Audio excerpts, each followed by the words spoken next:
立法會主席。The President.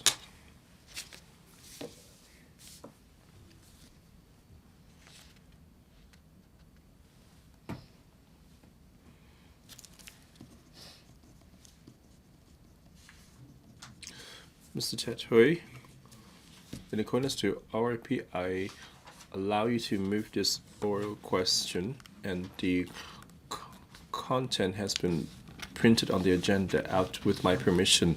Just now, the Mr. Ted Hui have failed to ask his question in accordance to the version I approved. Therefore, I asked him to read out the version I approved, and yet he didn't do so. So I suspended the meeting. During the suspension, I met with Mr. Hui, and he stated he understands such requirements and hope that he will be given another chance to read out his question. After consideration, I decided to use my discretion in allowing him to read out his question. However, this should not create a precedent. I remind members that in the future, they should read out the approved version of the question. Mr. Ted Hui. Thank you for the President's affection. The movement of the opposition to the proposed legislative amendments have not subsided since the eruption in June this year. It has reported, as revealed by the opinion poll findings, that more than 70% of the public support the appointment of a commission of inquiry by the government under the Commission of Inquiry Ordinance to inquire into the issues related to the movement. However, the government has all along merely indicated that the matters relating to various large-scale public events and the operations conducted by the police have been referred to the Independent Police Complaints Council (IPCC) for examination, and the IPCC will submit the report together with the improvement recommendations. As all members of the IPCC are appointed by the Chief Executive, some members of the public consider that IPCC has a pro-government stance and they have little confidence in the independence of the IPCC's work. In this connection, will the government inform this council? 1. Among the complaints received by the Complaints Against Police Office (CAPO) in each of the past 3 years, of the number and percentage of substantiated cases, and among the complaints involving accusation of assault, the number and the percentage of substantiated cases. 2. Given that IPCC is not empowered to summon witnesses and carry investigations, how the government ensure that the report to be published by IPCC in the future will provide a comprehensive and objective analysis of the cause of the movement, and that IPCC will reach an objective and impartial conclusion about whether or not police officers have used force excessively. And 3. In respect of conducting inquiry into the issues related to the movement, whether it had assessed the merits and demerits for the relevant work to be taken up by the Independent Commission of Inquiry or by IPCC, whose members' independence have been called into question, if so, of the outcome. Secretary for Security. President, under the Independent Police Complaint Council Ordinance, IPCC Ordinance, Cap 604, the statutory functions of the Independent Police Complaint Council, IPCC, include observing, monitoring, and reviewing the handling and investigation of reportable complaints by the Complaints Against Police Office, CAPO, and make recommendations on the handling and investigation of complaints. IPCC may also identify any fault or deficiency in any practice or procedure adopted by the police that has led to or might lead to reportable complaints, and make recommendations to the police and or the Chief Executive CE. The complaint mechanism against the police is a well-established two-tier statutory mechanism, with the first tier being capable of the police, which receives and investigates complaints, and the second tier being IPCC, which is a statutory body. The two-tier complaint mechanism operate effectively under the IPCC ordinance, which provide a clear legal basis to ensure that complaints against the police will be handled in a fair and just manner. Under the two-tier mechanism, when CAPO, the operation of which is independent of other units of the police has completed the investigation of a reportable complaint, it will submit a detailed investigation report for IPCC scrutiny. If IPCC is of the view that there is deficiency in CAPO's handling and investigation, it may request CAPO to make clarification for further investigation. Meanwhile, IPCC may convey its views and recommendations to the Commissioner of Police and the CE in respect of any complaint case. The IPCC has been monitoring and scrutinizing CAPO's work in handling investigating complaints comprehensively along the principle of fairness, justice, and impartiality. The IPCC is composed of non-official members from various sectors of the community, including legislative council members. With their rich experience in the community and public service, IPCC directly monitor the police work in complaint investigation in an in-depth and objective manner, and are supported by independent full-time secretariat. Doubts about the independence of IPCC are unfair to members, to observers who have been profoundly dedicated to monitoring the police work in complaint investigation. Since June 9th this year, more than 800 protests, processions, and public assemblies have been staged in Hong Kong. They respond to public concerns regarding law enforcement actions by the police in major public order events, POEs. IPCC has, pursuant to the powers conferred by IPCC ordinance, have proactively initiated a study on major POEs in Hong Kong since 9th June, and the corresponding action taken by the police, and establish a special task force and international expert panel to this end. The IPCC will announce the progress of the study by phase and has stated that it would endeavor to submit the preliminary report of the study up to the CE and publish the relevant details within the original time frame, i.e. early 2020.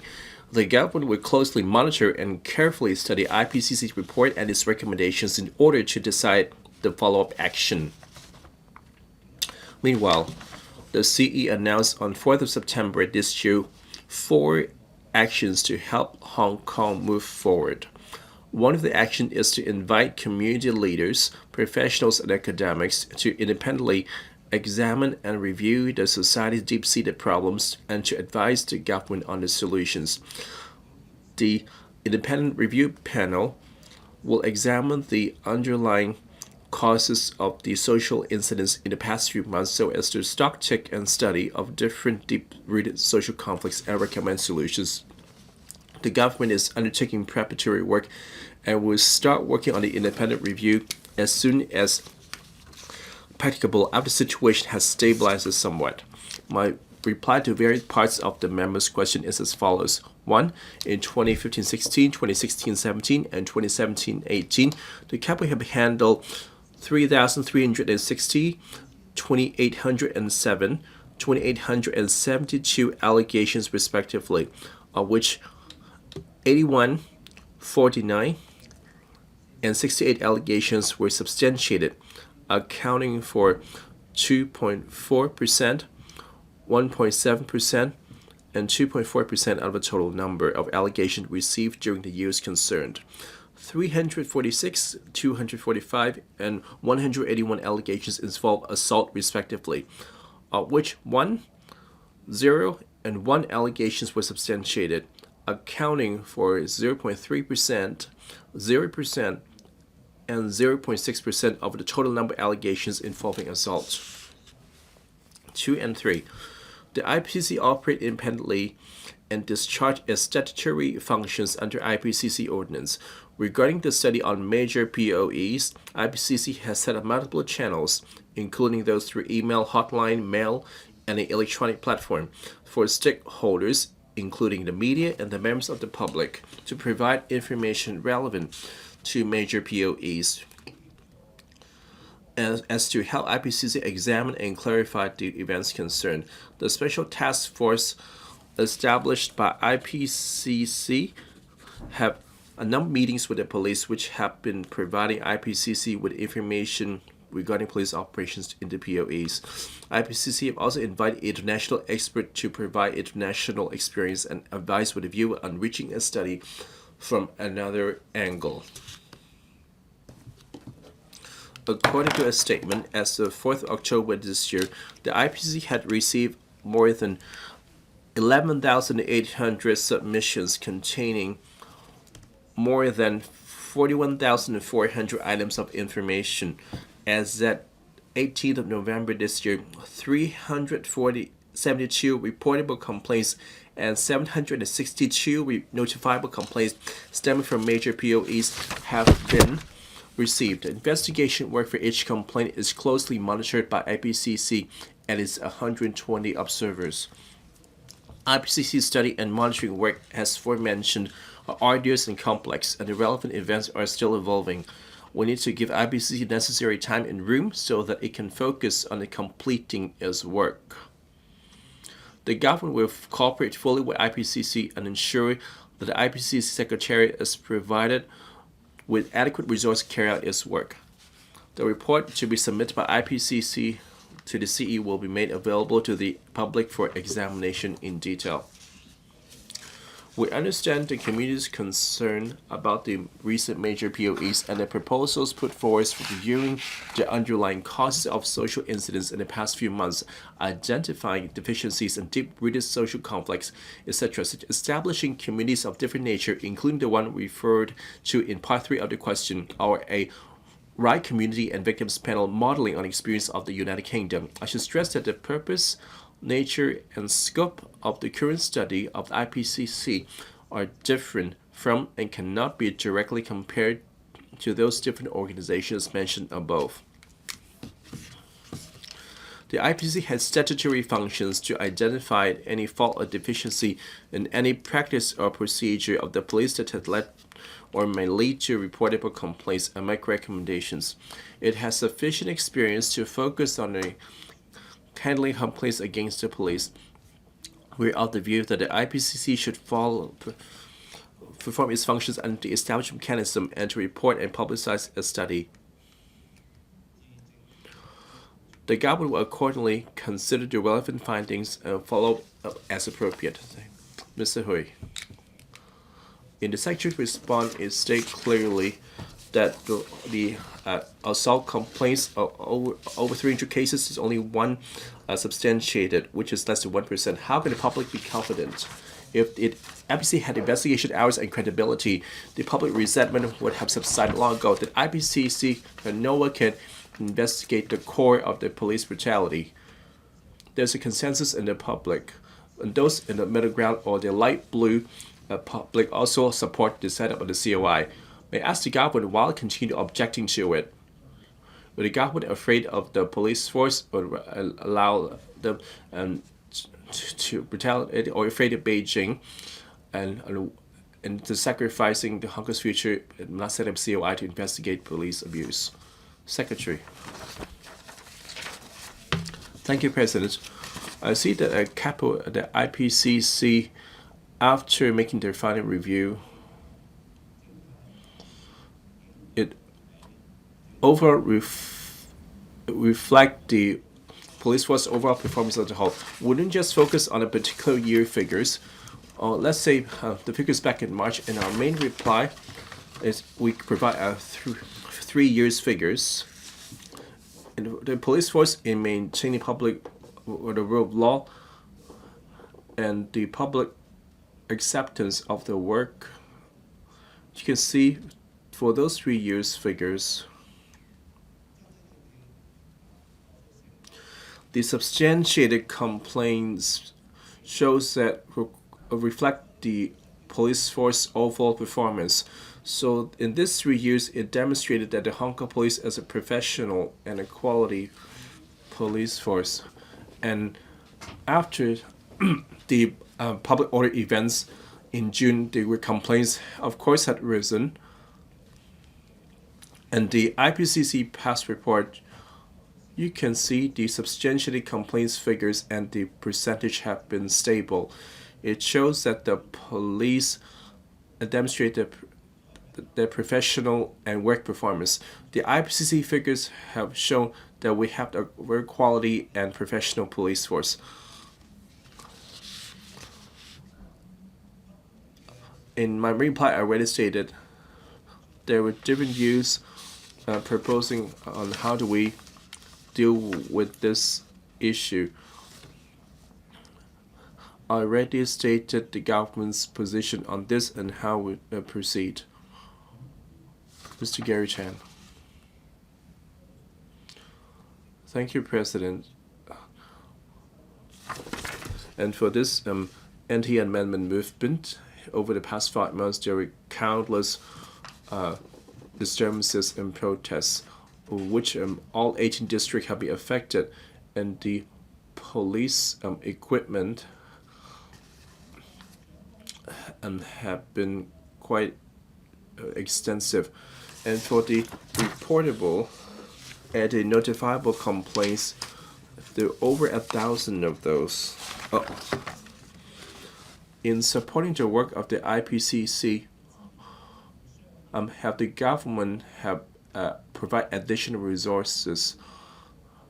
And now that it's only a month away from the IPCC submitting a report, I'm quite worried that if the IPCC, that perhaps in a rush, for example, for the complaint objects or the complainant, that the information and the evidence they accept may not be too thorough, therefore not fail to provide a comprehensive report or unfair to one side.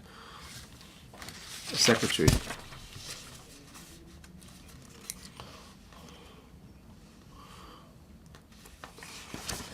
We have stated to the public very clearly that we will provide all available support to IPCC.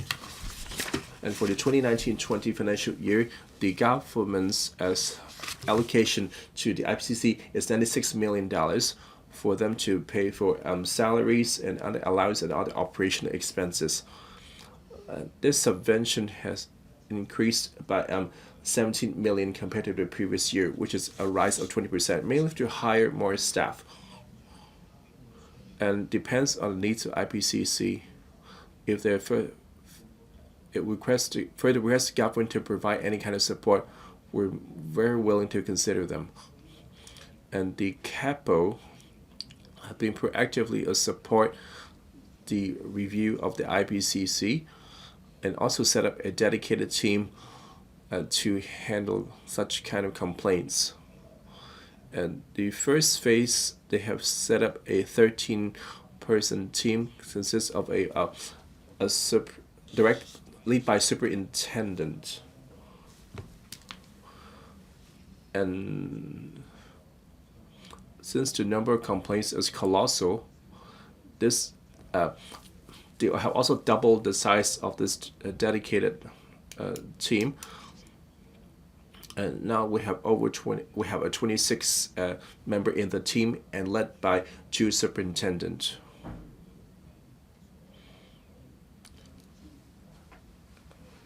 And the government will provide all kind of resources to CAPO and the IPCC. Which part of the question not answered? Well, it's still a month away from the IPCC to issue a report. Would they be going in the rush there for making this report unbiased or unthorough? For the IPCC to form its thematic study, it already stated that it will adopt the principle of fairness and impartiality. And since it's operated independently, so we must respect their autonomy. The IPCC has stated that it will be just a preliminary progress report. It will cover, well, whether it will be a full overview or only on specific events, it will be very, well, when the report is released, it will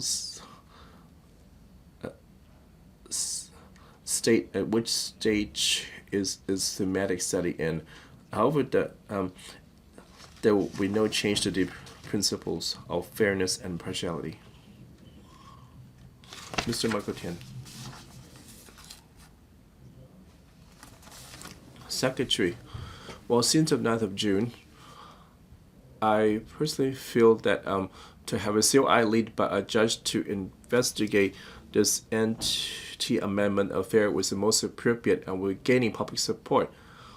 And the opinion polls have show a similar tendency. The IPCC only investigated the police, and yet this whole movement had investigated the government, the source of funding of the protesters, and other aspects, their background,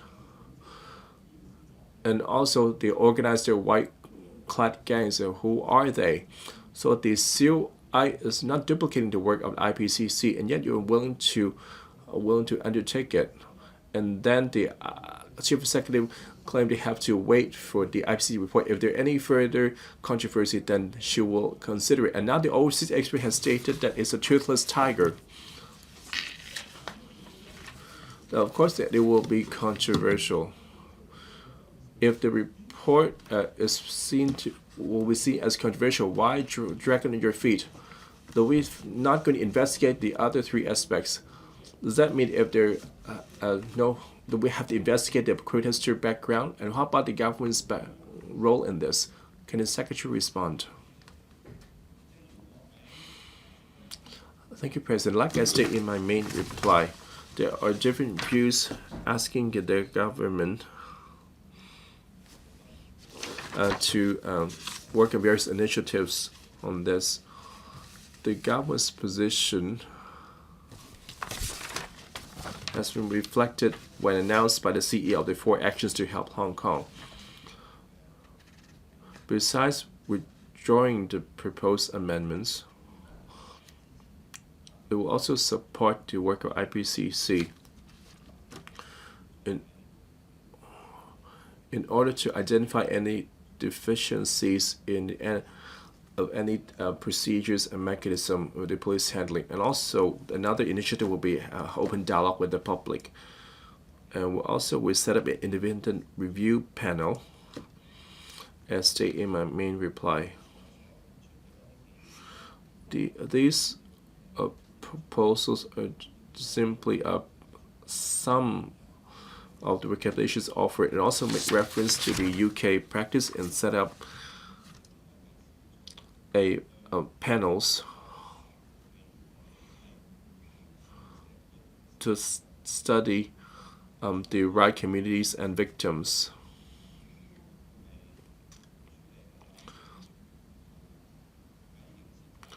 In identifying criminal liability and the investigation on rights participation, that will be covered in a police investigation.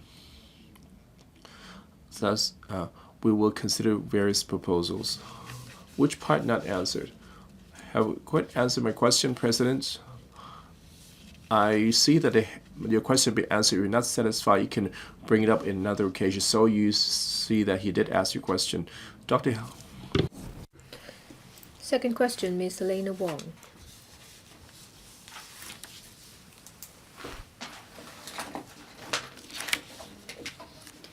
Since the eruption of the anti-extradition to China movement in June this year, the police have fired thousands of tear gas rounds, used lacrimatory spray and sprayed colored water from water cannon vehicles in densely populated areas to disperse protesters. Some research findings have shown that persons who have inhaled tear gas will develop temporary symptoms such as tearing, coughing, runny nose, and vomiting, and they may feel discomfort in their respiratory tracts or lungs for a period of as long as 2 weeks. Persons who have been hit by lacrimatory spray or color water will experience burning sensation of skin or temporary loss of sight. In this connection, will the government inform this council, 1, whether it will make public the models, places of origin, and detailed composition of the tear gas rounds and lacrimatory spray currently used by the police? If so, of the details, if not, the reasons for that. Whether it knows if tear gas rounds will give off cyanide and dioxin during the combustion process. 2. Whether the Food Environmental Hygiene Department FEHD will deploy staff to areas concerned to carry out decontamination so as to alleviate the health impacts of such chemicals on members of the public. If so, of the details, if not, the reasons for that, and 3. Whether it's studied in the past 6 months the impact of the chemicals contained in tear gas rounds, in particular those made in China, lacrimatory spray and colored water on food, potable water, the environment and the ecology in the areas concerned, if so, of the details, if not, whether it will conduct such a study, whether it will, before it has been ascertained that the chemicals concerned will not cause serious health hazards to members of the public, suspend the use of such weapons. Secretary for Food and Health. President. The government appeals to the public to express their demands in a peaceful and rational manner, to tolerate different views expressed in the community, and to respect the rule of law. The government fully understands the public's concern on the impact of chemicals such as tear gas on health, food safety, drinking water, and the environment.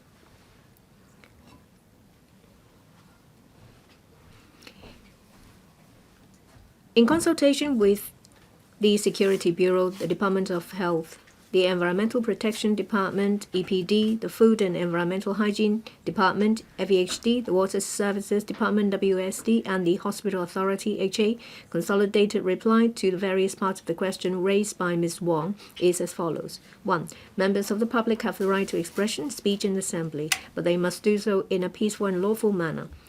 When illegal acts such as unlawful assemblies, arson, hurling petrol bombs, and attack on members of the public occur, the police have a statutory duty to maintain public safety and public order. On the procurement of equipment and ammunitions, the police have been sourcing globally for safe and suitable equipment and ammunitions in accordance with the established procedures to meet their operational needs. As the procurement details of the equipment used by the police involve operational deployment, the police considered that it would be inappropriate to disclose procurement details as it would affect the police operational capability. The police will continue to use tear gas in a safe manner in accordance with the guidelines issued by the manufacturer and internally. In addition, it is understood that combustion of any substance could produce different chemicals, including cyanide and dioxin. The nature, quantity, and concentration of chemicals produced would be subject to the duration, temperature of combustion, and the substance itself. The Department of Health and the Hong Kong Poison Information Center of DHA have reviewed relevant medical literature and scientific evidence, but have found no literature or scientific evidence on dioxin poisoning cases caused by the use of tear gas. Also, given the short duration of combustion of tear gas canisters, any cyanide produced would quickly disperse in the air. After large-scale public order events, the FEHD would, subject to road conditions, arrange employees and cleansing service contractors, including cleansing workers, to provide street cleansing services. The FEHD has issued guidelines to its employees and cleansing service contractors, including points to note and the use of personal protective equipment for cleansing the residues of chemicals. The guidelines stipulate, among others, that cleansing workers should wear face masks, rubber gloves, rubber aprons when conducting relevant work, and put on respirators, N95 type or compatible, goggles and caps if considered necessary. Cleansing workers should, upon discovery of dangerous goods or chemical waste, report to the FEHD, which will then refer the case to relevant departments. The FEHD also conducts routine and surprise inspections to check on its cleansing service contractors' performance. 3. On the impact of tear gas, pepper-based solution and colorants. Insofar as food safety is concerned, the Center for Food Safety has provided advice on its website to the general public on how to prevent contamination of food and how to handle contaminated food. Generally speaking, food may be contaminated by different substances in the environment. Whether contaminants will affect food safety depends on the number of factors. These are the storage conditions of the food, the duration of exposure, and the concentration of contaminants, etc. To reduce the risk of food contamination, food should be properly stored in suitable places, such as clean and covered food-grade containers. In general, contaminants on the surface of some kinds of food, such as fruit or vegetables, can be reduced by washing with running water.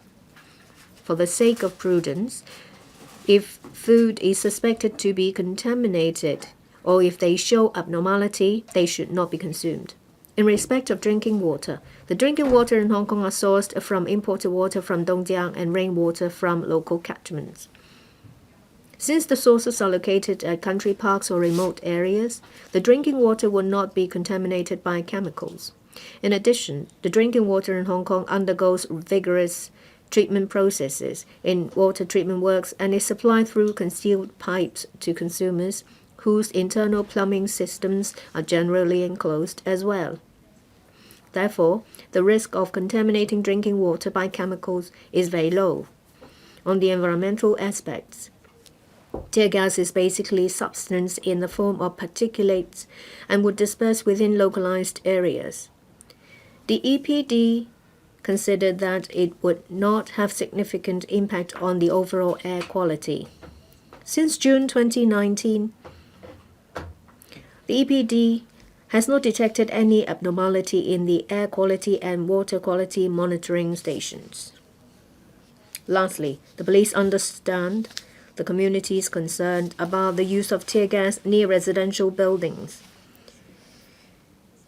They will take into account the safety and interests of the affected people as far as possible when using tear gas. Before any operation, the police will, as far as possible, maintain close contact with nearby building management officers, commercial tenants, and elderly homes through various channels to remind them of police possible actions in relation to the demonstrations so that they can make arrangements accordingly. During the operation, the police will also appeal to residents in the vicinity to pay attention to the situation through social media and press releases and to close windows and stay indoor in a safe place if necessary. Thank you. Ms. Helena Wong.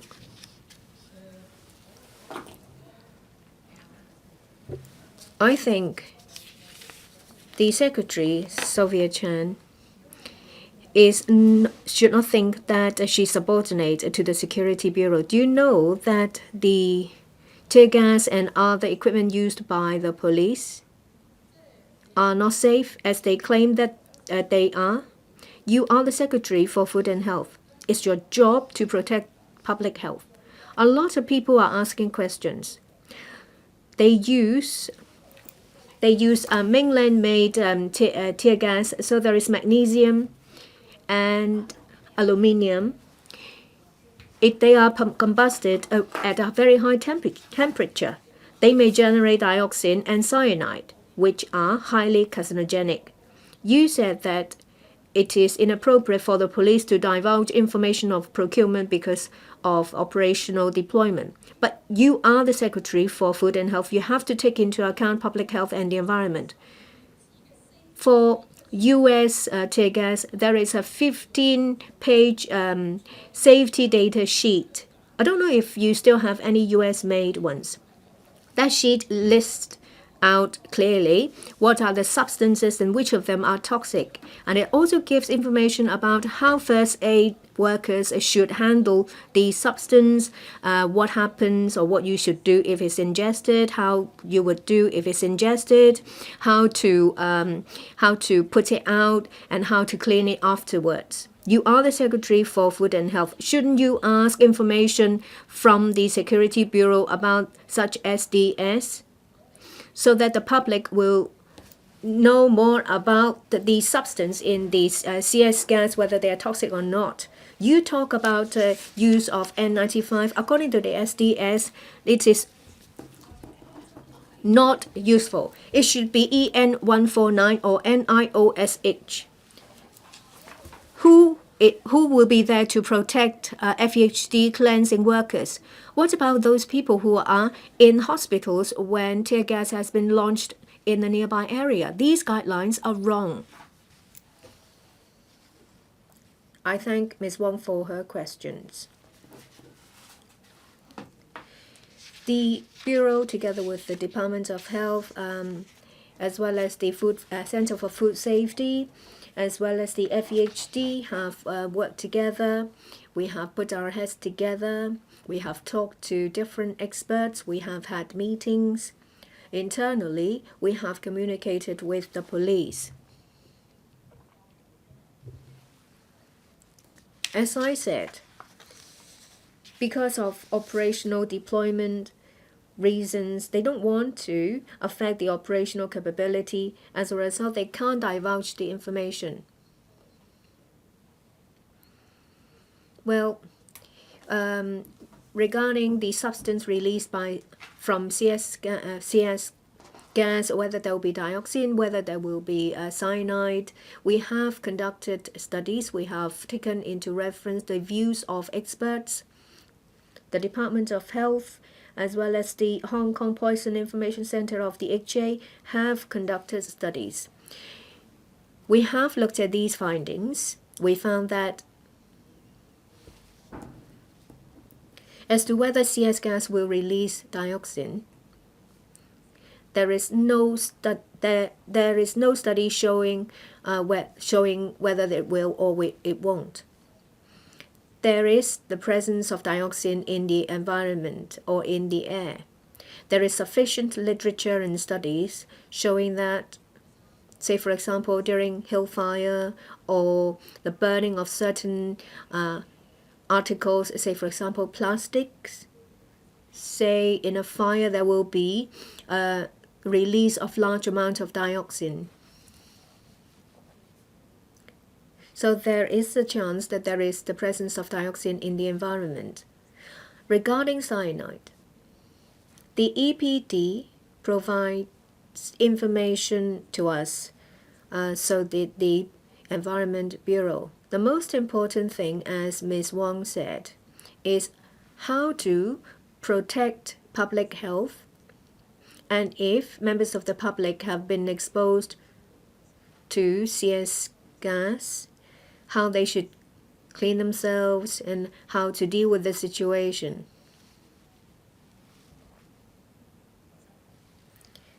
The Center for Safe Health, the Center for Health Protection have released guidelines.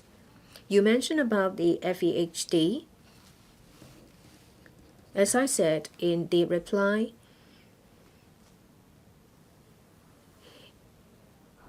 in cleansing of streets, especially those in which CS gas have been used, they would enhance the cleansing surface. Of course, they rely on the public, the police, to tell them whether the road condition is safe or not. Guidelines have been issued to their workers regarding protective gear.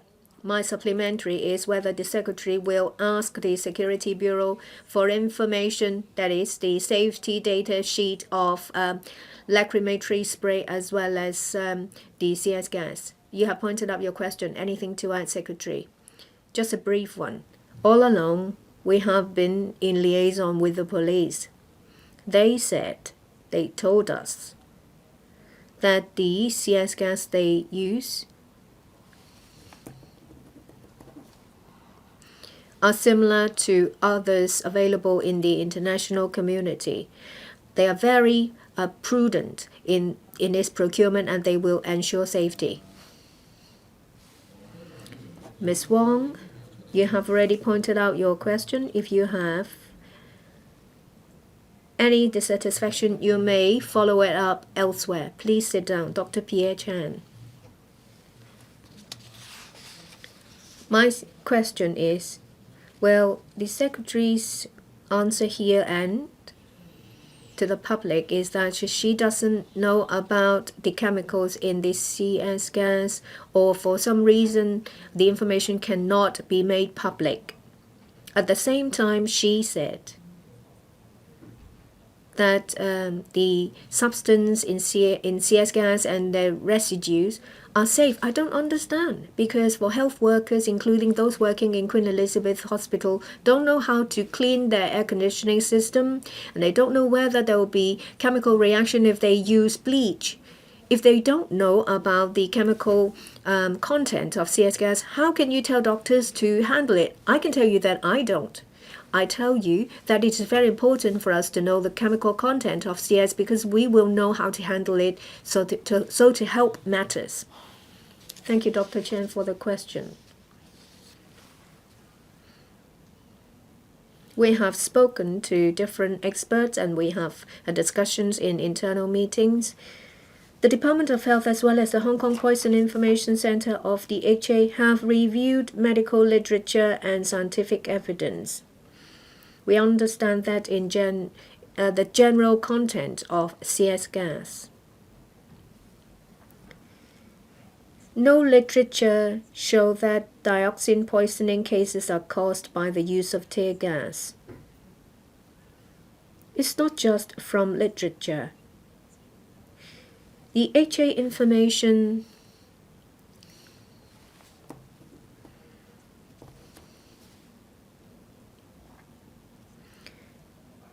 reviewed information about cases of patients that have come into contact with a dioxin within a very short time. The symptoms have disappeared and there is no need in most cases for hospitalization. That's the information given to us by the HA. Apart from dioxin, well, the police have provided information about CS gas that the combustion time is very short. Cyanide generated will be quickly dispersed in the air.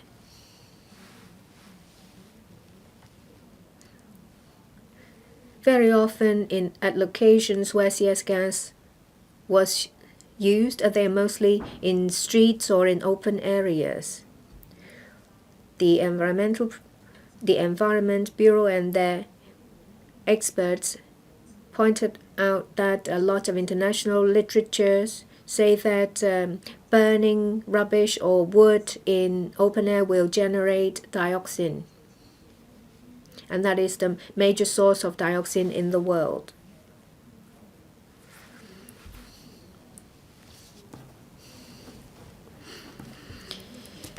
If there are petrol bombs or burning of objects of miscellaneous items, it will generate dioxin.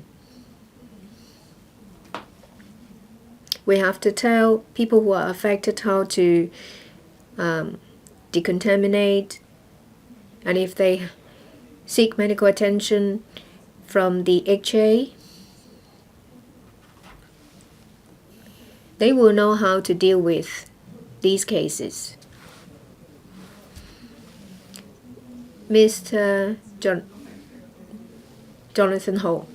Well, just now the Secretary said that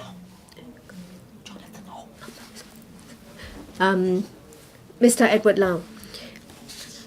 Well, just now the Secretary mentioned about burning of objects and that it will generate dioxin.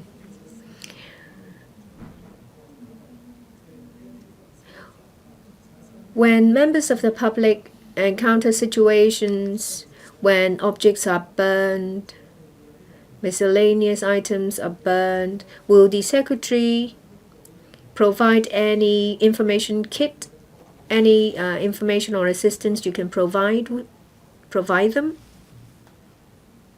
I thank Mr. Lau for the question. We are also concerned about the impact on the environment. The particulates from CS gas would disperse within localized areas, so there is no significant impact on the environment. Our guidelines cover a number of areas. First, the Center for Health Protection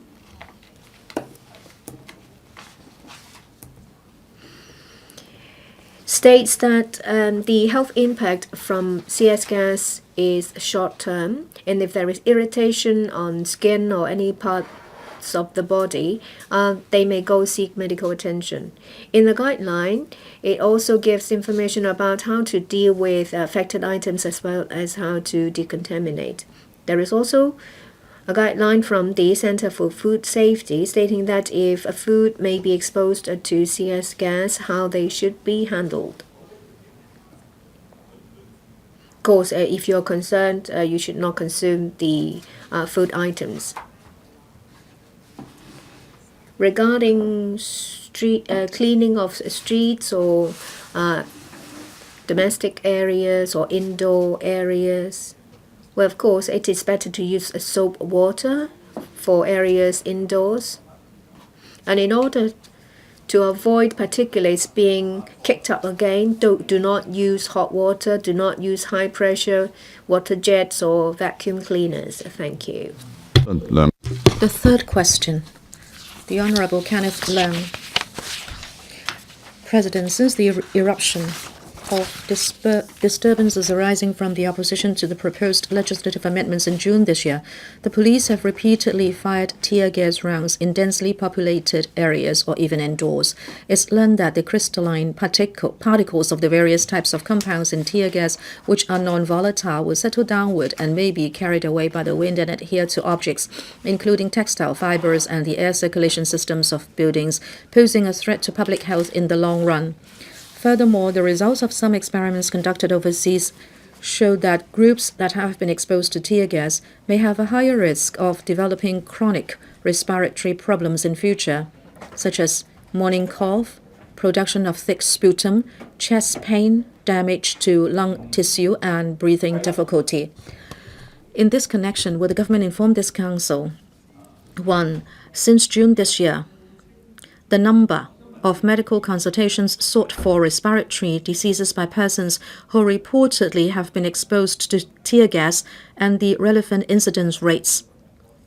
The average 24-hour concentration of fine respirable suspended particulates in areas where the police fired tear gas rounds, and the outcome of a comparison of such data with relevant data for the same period last year. 2. Whether it has grasped the data and information relating to the impact of tear gas residue on the human body and the environment, and 3. Whether it will arrange professionals to check the concentration of tear gas residue in indoor areas and nearby buildings affected by tear gas and thoroughly clean up the contaminants concerned, if not of the justifications for that. Secretary for Food and Health. President, the government appeals to the public to express the demands in a peaceful and rational manner, to tolerate different views expressed in the community, and to respect the rule of law. The government fully understands the public's concern about the environmental and health impact of tear gas. With regard to Mr. Kenneth Leung's question, we have consulted the Security Bureau, the Department of Health, the Environmental Protection Department, the Food and Environmental Hygiene Department, and the HA. And now this is my consolidated reply. As you can see, Mr. Wong Kam-sing, the Secretary for the Environment, is here to answer this question together with me. According to the HA, there were cases where people attended the accident and emergency or A&E departments of the HA due to discomfort after exposure to tear gas. Those who were exposed to tear gas generally experienced mild respiratory and skin irritation, and there was no serious health impact reported. Most of them could be immediately discharged after rinsing and receiving treatment at A&E departments. Decontamination facilities are available at all 18 A&E departments of the HA for treating patients who have been exposed to biochemical or hazardous substances. Healthcare personnel are also experienced in treating these cases. The D of H and HA do not maintain statistics of relevant attendances and incidence rates. In terms of environment impact, tear gas is mainly a particulate compound. Since it is heavier than air, its dispersal is limited. The EPD has analyzed all the particulate matter data recorded at air quality monitoring stations near the areas where tear gas was launched since June this year. The analysis is done by comparing the PM levels recorded at the monitoring stations during the period when tear gas was launched and the period before, as well as comparing the data with those recorded at other monitoring stations near the areas where no tear gas was launched. According to the analysis, the EPD did not find any abnormalities in the PM levels recorded at the monitoring stations near the areas where tear gas was used. On the other hand, when arson caused nearby monitoring stations to record PM concentrations at a high level, which was almost double the normal levels for a particular day for several hours. This reflects that arson activities significantly affects the air quality in the vicinity. In the past few months of clashes, protesters threw large numbers of petrol bombs to start fires. They burned refuse and miscellaneous articles in open areas. They also set shops and cars on fire, thus generating large amounts of smoke and toxic chemicals, including dioxin. As regards the water environment, the EPD did not find any anomalies in the monitoring stations recorded at any water quality monitoring station since June this year. Parts 2 and 3. On the health effects of tear gas, the DH has uploaded health information to the website of the Center for Health Protection, CHP, for general reference by the public. Please refer to the annex for the relevant health information. In general, health effects of tear gas depend on a number of factors, such as the specific chemical composition of the tear gas, duration and dose of exposure, exposure route, health conditions of the individuals, and the physical environment during exposure. Individuals who have been exposed to tear gas with persistent symptoms should promptly consult healthcare professionals. Certainly, cleaning should be carried out should a household is suspected of effects from tear gas residue. Disposable cleaning items are preferable. Suitable personal protective equipment such as masks, rubber gloves, and rubber aprons should be worn. In general, surface with residual materials can be wiped by cloth soaked with soapy water, but hot water should not be used in order to avoid evaporating the materials. Also, residual materials should not be allowed to fly in the air. Therefore, tools such as high-pressure water jet, brooms, and electric fans should not be used. After cleaning, disposable cleaning items should be properly packed, such as in a sealed plastic bag, before disposal. On the environmental impact of tear gas residue, since tear gas is mainly a particulate compound and it is heavier than air, it will settle on the ground soon after it is launched. The residue in general will settle and it will not be suspended in the air for a long time. As mentioned in the first part of my reply, there are no anomalies found in the PM levels recorded at any air quality monitoring station since June this year. As regards the water environment, the EPD did not find any anomalies in the monitoring results recorded at any water quality monitoring stations since June this year. The FEHD has issued guidelines to its employees and cleaning service contractors, including points to note and the use of personal protective equipment for cleaning residues of chemicals in venues under the management of the FEHD. The guidelines stipulate, among others, that cleaning workers should wear face masks, rubber gloves, and rubber aprons when doing such work, and put on respirators N95 type or compatible, goggles, and caps if considered necessary. Cleaning workers should, upon discovery of dangerous goods or chemical waste, report to the FEHD, which will refer the case to the relevant departments. The FEHD also conducts routine and surprise inspections to check on its cleaning service contractors' performance. Thank you. The Honorable Kenneth Leung. President, in the first part of the reply, she says that the EPD has not found any anomalies in the PM levels recorded at monitoring stations near areas where tear gas was launched. But many citizens tell me that they are not exactly concerned about PM, but rather the concentration of dioxin.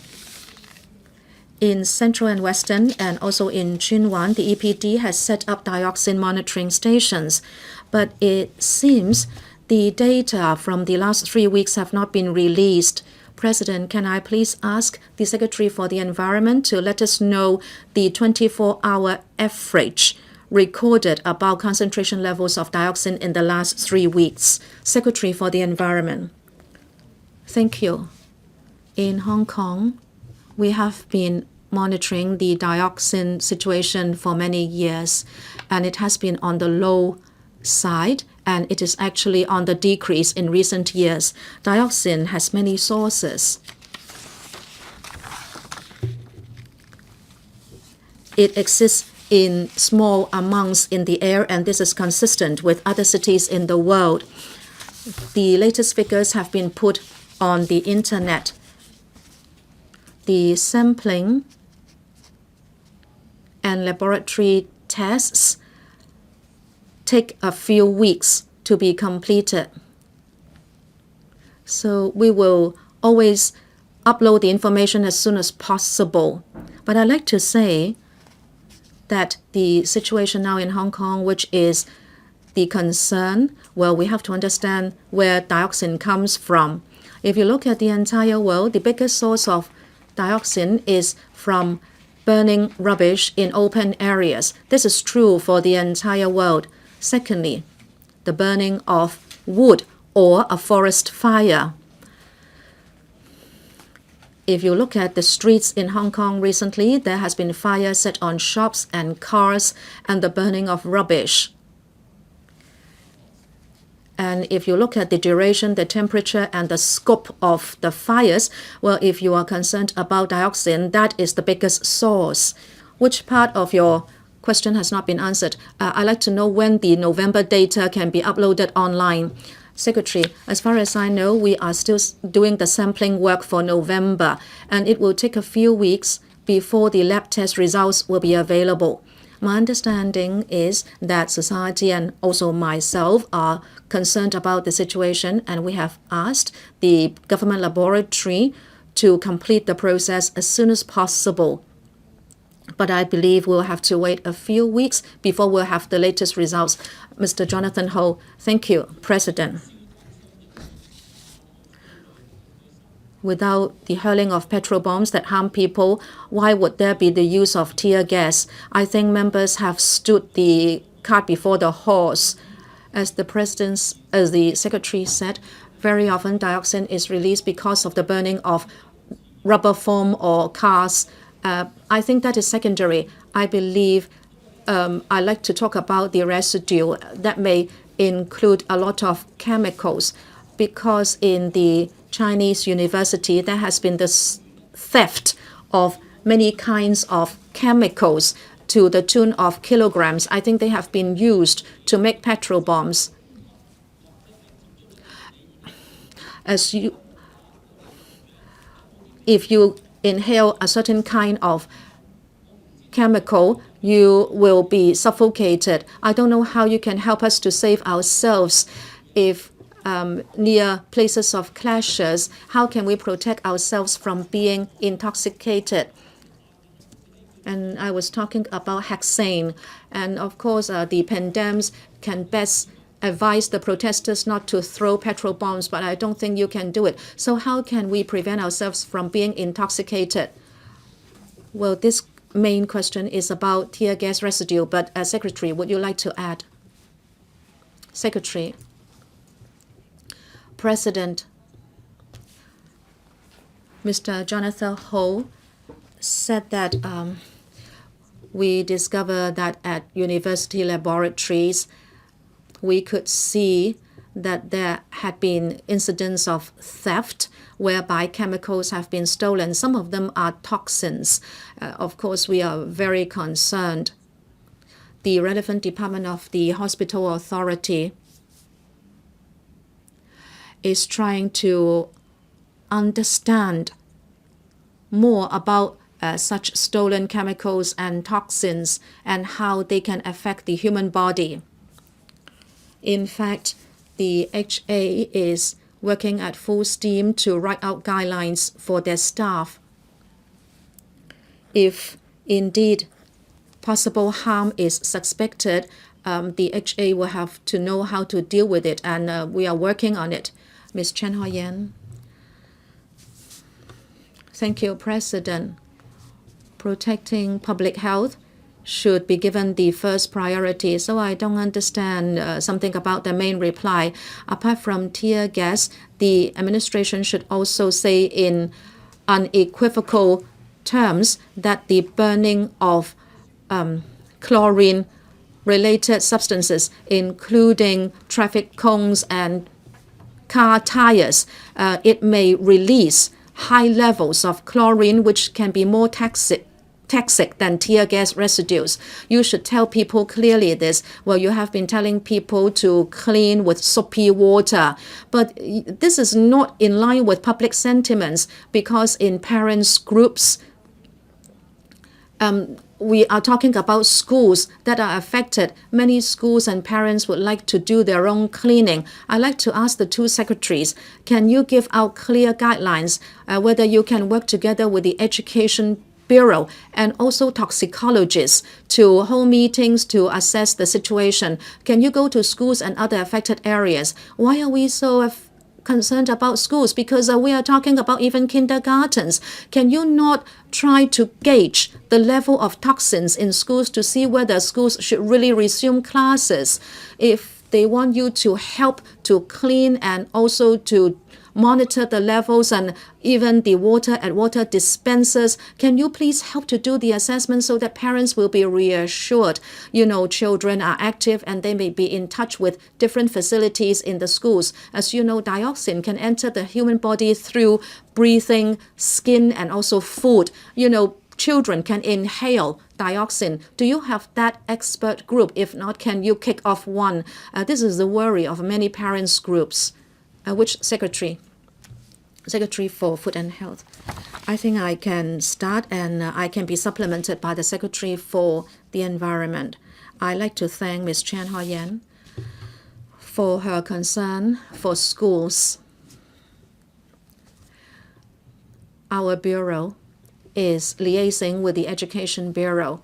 The Education Bureau is asking us for guidelines which have been forwarded, and these guidelines have been issued by the Department of Health. It is not just about cleaning. It includes proposals and also the possible symptoms that they should look out for. Ms. Chan said that schools might have problems with the cleaning work, and certainly they can contact the FEHD, which is responsible for cleaning work. I understand many schools have engaged cleaning contractors to help do the cleaning, but the FEHD has guidelines which can be supplied at the CFS, Center for Food Safety. We have also provided guidelines for home cleaning. As for experts, we have an expert meeting which has been convened. We have internal experts, including those from the DFH and also HA and also the Environment Bureau. Also, there are experts on the environment and air quality. Also, there are some chemical experts who have been invited to sit down and explore into the matter. We have reviewed our various guidelines, which may help people to clean up if they have been exposed to tear gas. And we have drawn people's attention to other aspects as well. And we have emphasized that you should use soapy water and not use hot water. And you should not use high pressure water, jet or brooms, because we don't want to allow these particulates to fly in the air, and also do not use hot water because it will allow the PM to evaporate. So there are these guidelines. Mr. Vincent Chang. Thank you, President. Since violent protesters are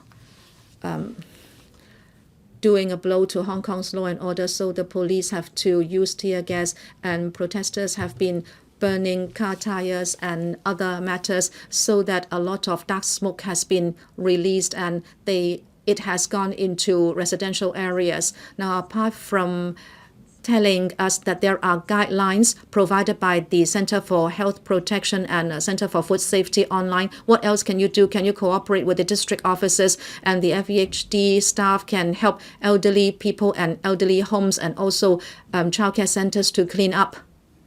Secretary, thank you. At the moment, we have issued guidelines online, but we also understand that after reading the guidelines, some people may have questions. So we have been holding meetings with experts, and we will avail ourselves to experts' views to see whether we should improve upon the guidelines. And secondly, Mr. Chang mentioned district offices.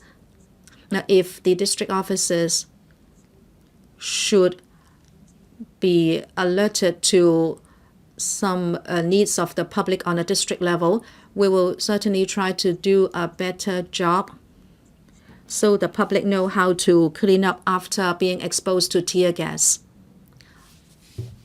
Ms. Eunice Yong, President. Many parents, especially those who have really small babies and infants at home, they say they are worried about their children being exposed to particulates when they go out. And we are also very concerned about this. I'd like to ask whether there will be measures to clean up streets more frequently, so there will be a less chance of children being exposed to tear gas residue. Secretary, thank you, Ms. Yong. Talking about cleaning streets, the FEHD is doing it every day if the situation allows. As you know, if there are large-scale activities, the FEHD has to be told by the police that it is safe for them to clean the streets. And once they are told, they will waste no time in doing it. And as for the citizens, they should leave an area exposed to tear gas, and if their skin is exposed to tear gas, they should use soapy water to clean it. And contaminated clothes should be cleaned, and if eyes are exposed, please douse the eyes with water or saline. If you are indoors and if tear gas should venture into areas indoor, you should close windows and doors and use dampened cloth to close the gaps around doors and windows. President, since Ms. Yong asked it, I'd like to talk about lactating women.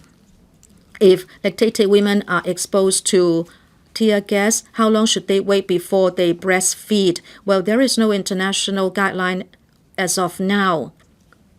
In that situation, we recommend that lactating women should avoid breastfeeding for 1 or 2 hours after exposure to tear gas. That is the guideline of the DFH. We will suspend until 2:30.